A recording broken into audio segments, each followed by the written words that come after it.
போது என்ன சொல்கிறாருன்னா, சஹ்ரான் மம்தானி அமெரிக்காவினுடைய நியூயார்க்கினுடைய மேயராக வந்ததை அத்தனை பேரும் இணைந்து நாங்கள் கொண்டாடி கொண்டிருக்கிறோம். இஸ்லாமிய போதனைகளை ஏற்றுக்கொண்ட ஒருவருடைய தலைமையில் அவர் மேயராக நின்று எங்களுடைய நகரத்தை ஆட்சி செய்கிற நிலையிலும் அவருக்கு கீழாக யூதர்கள் நிம்மதியாக வாழ்வார்கள்.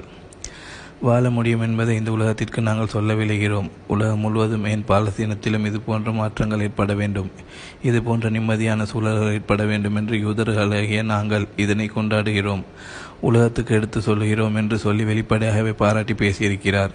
இதெல்லாம் சர்வதேச மட்டத்தில் பாலஸ்தீனம் தொடர்பாக யூத மக்களுக்கு மத்தியில் ஏற்பட்டிருக்கக்கூடிய ஒரு பாரிய மாற்றமாக நம்ம பார்க்க முடிகிறது.